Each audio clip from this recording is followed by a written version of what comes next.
Bienvenue sur Africa 24 dans cette nouvelle édition du Non-Stop Info. Voici les titres de l'actualité.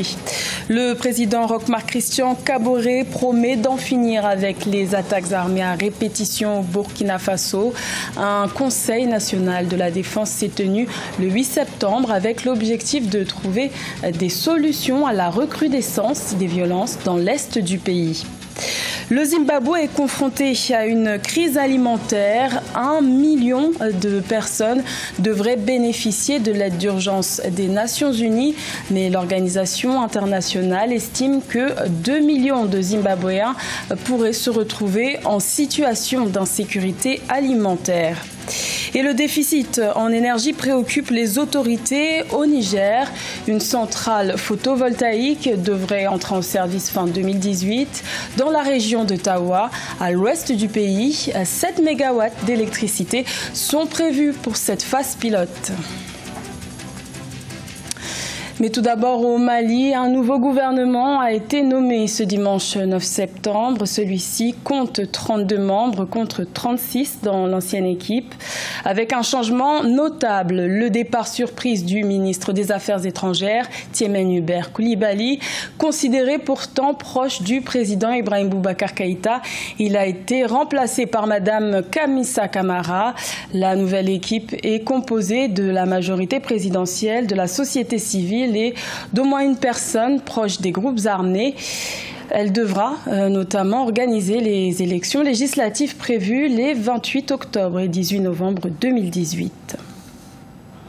Le président burkinabé Roch Marc Christian Kaboré a présidé le 8 septembre un conseil national de la défense. Cette réunion avait pour objectif de trouver des solutions à la recrudescence des attaques contre les positions des forces de défense. À l'issue de cette rencontre, le président burkinabé a promis d'en finir avec ces violences dans l'est du pays. Cheikh Omar Bendaogo.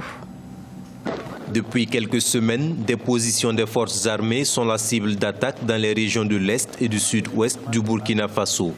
Aucune revendication n'a été faite et la fréquence de ces attaques a fini par convaincre les autorités de l'urgence d'agir de manière efficace dans ces zones du pays. Nos forces armées, les forces de défense et de sécurité vont travailler à reprendre en main toute cette zone, tout en continuant à sécuriser les zones du Sahel et les autres zones également du Sud-Ouest. Le président Roch Marc Christian Kaboré qualifie ces attaques à répétition d'actes de harcèlement à l'encontre des forces de défense et de sécurité. Cependant, de façon officielle, le caractère terroriste de ces attaques n'est pas confirmé. Cela n'est pas pour dire que c'est forcément le terrorisme qui fait sa suprématie ou qui exprime sa suprématie, mais il y a aussi que ça peut être d'autres facettes du terrorisme. Même le grand banditisme peut justement se mettre dans les facettes de terrorisme. C'est le fait de terroriser, c'est de semer la psychose. Il faut rappeler que le 5 septembre, un cargo militaire de démineurs en partance pour Pama à 326 km de Ouagadougou a sauté sur une mine artisanale, coûtant la vie à 2 militaires. C'est la 3e fois en un mois que des personnes perdent la vie à la suite d'explosions d'engins artisanaux dans l'est du pays. Également dans l'actualité au Cameroun, un couvre-feu de 18h à 6h du matin a été décrété ce dimanche 9 septembre par le gouverneur de la région du nord-ouest du pays. Cette mesure de sécurité fait suite à l'attaque survenue dans la nuit de samedi à dimanche d'un convoi de bus sur le corridor Bamenda-Yaoundé-Douala-Bafoussam. Les autorités de la région ont décidé de limiter la circulation des personnes et des biens jusqu'à nouvel ordre. La prochaine élection présidentielle est prévue en 2019 au Sénégal et la nouvelle loi introduit désormais la notion de parrainage à tous les futurs candidats à une élection, y compris à la magistrature suprême. Le lancement officiel de la campagne de parrainage a débuté le 27 août et le PASTEF peaufine les derniers réglages avant de se mettre en quête des signatures. Reportage de notre correspondant El Hadji Ndiaye. Après le lancement officiel de la campagne de parrainage le 27 août 2018, les coalitions et formations politiques ou les indépendants sont de plein pied dans la campagne de collecte de parrainage pour leurs candidats. Comme ici dans l'état-major de Ousmane Sonko, Pastef les Patriotes, les collecteurs peaufinent les derniers réglages avant d'entamer les porte-à-porte ou une caravane à la quête de signatures. Le parrainage est une loi institutionnelle qui a été votée. Donc je pense que quand on va vers les gens, il va falloir d'abord qu'on leur explique les enjeux de cette loi. Ensuite, il faudra présenter ton candidat, dire c'est qui ton candidat, parler un peu de ton parti politique. Et pour nous, on peut dire alhamdoulilah parce que la majeure partie des Sénégalais ils connaissent déjà Ousmane Sonko et le parti Pastef. Donc en quelque sorte, c'est un peu plus facile. Le parrainage est désormais le moyen incontournable pour participer à la présidentielle de 2019. C'est pour cela que le parti n'a pas lésiné sur les moyens.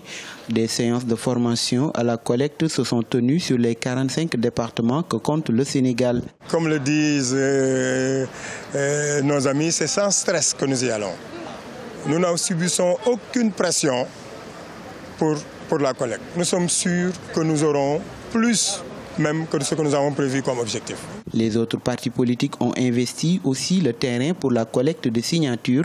À cette occasion, les QG de campagne sont déjà ouverts pour le parrainage avant la présidentielle prévue en février 2019. Pour se porter candidat à la prochaine élection présidentielle, il faudra environ 52 000 signatures dans au moins la moitié des 14 régions du pays.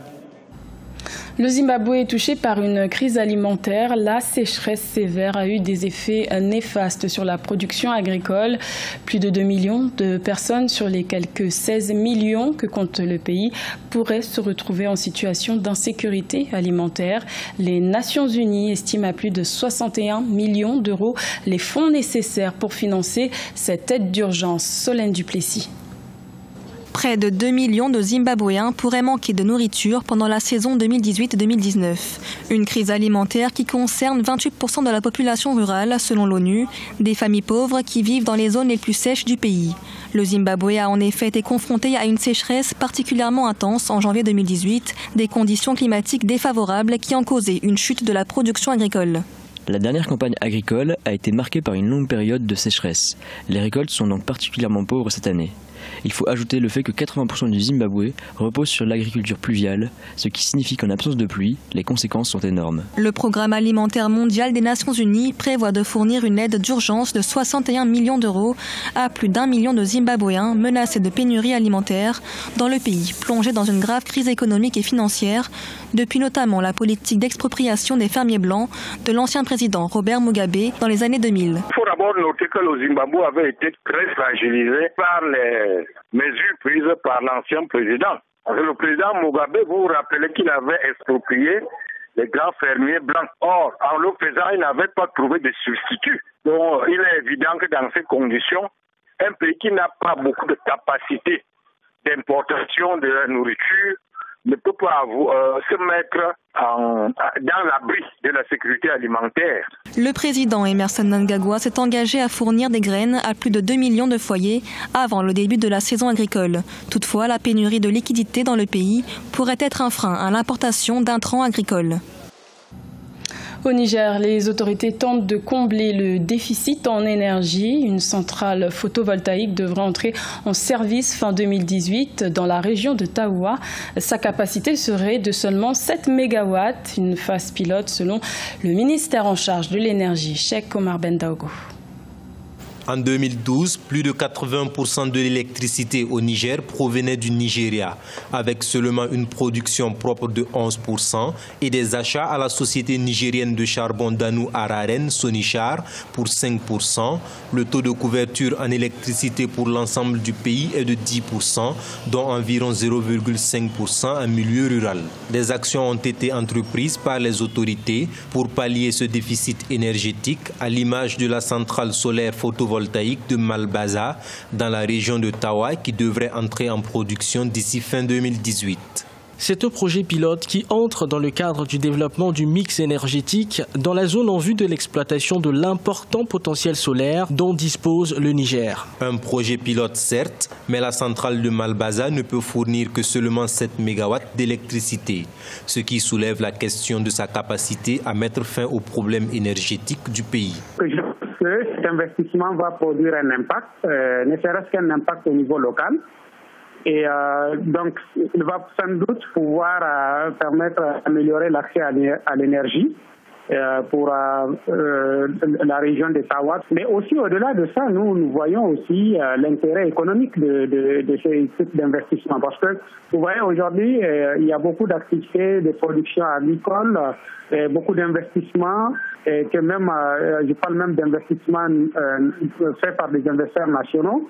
En plus de la difficulté d'accès à l'électricité, il faut noter que les consommateurs nigériens ont vu les prix de l'énergie augmenter depuis janvier 2018. Ce journal a été réalisé par l'ensemble de la rédaction. Merci de votre fidélité.